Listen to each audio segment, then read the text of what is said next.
Okay, here we go. Let's add in Bach's realization. Now, in order to do this in MuseScore, this ugly thing happened. What I did is I selected all the notes and then I put them on the second voice, and that added all these rests on the first voice.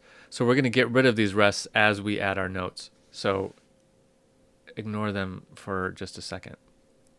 Okay, so this first chord, what would Bach do? He did this, and oops, I gotta do that. Okay, he did this. So we have a D major. Okay, I'm gonna go through and add in Bach stuff, and then we'll look at the Roman numerals after that. So here we have a root position chord. Let's see how Bach voiced it. He did it like that. And then actually this would be faster if I just went through one voice at a time. We doubled up on a note there. It's interesting.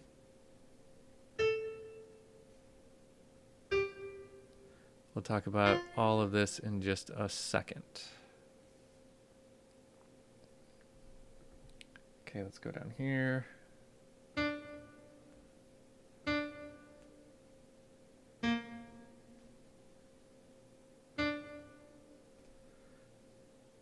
Well, that is a very boring tenor part.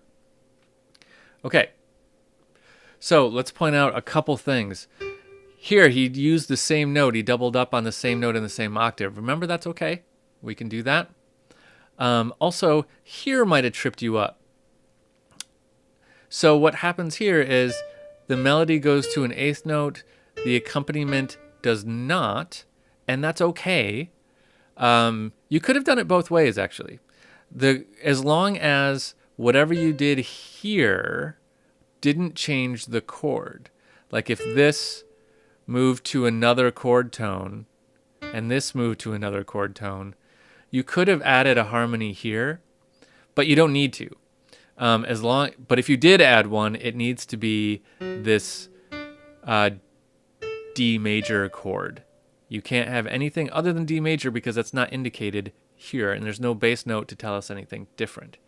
So if you did add something on the end of one here, it needs to be D major, but you could have done it. Typically, in this case, we wouldn't because the melody moves on its own, but there's no new bass information. And remember, figured bass is all about bass and figures. So if there's no bass and there's no figures, we're not going to do anything there. Okay, let's look at the analysis. So what we have here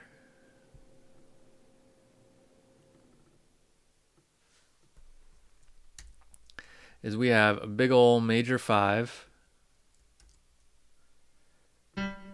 And then here we have a minor 1. Here we have a 5, 6, 4. I'm just going to write it with slashes like that, which we sometimes do. So 5, 6, 4. Here we have a minor 1, 6. Here we have a root position 1 minor. Here we have a 5, 6, 5. And another minor 1. And a root position major 5. So all these accidentals really are just for 5, raising our leading tone of 5. They're all on F sharps. Right? So even though they look like they're moving around in weird spots, because there's nothing on this one, there's a 6 on this one, there's nothing on this one, they're all F sharps.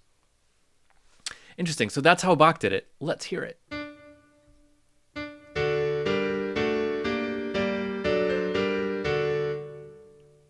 Okay, let's hear it a little slower.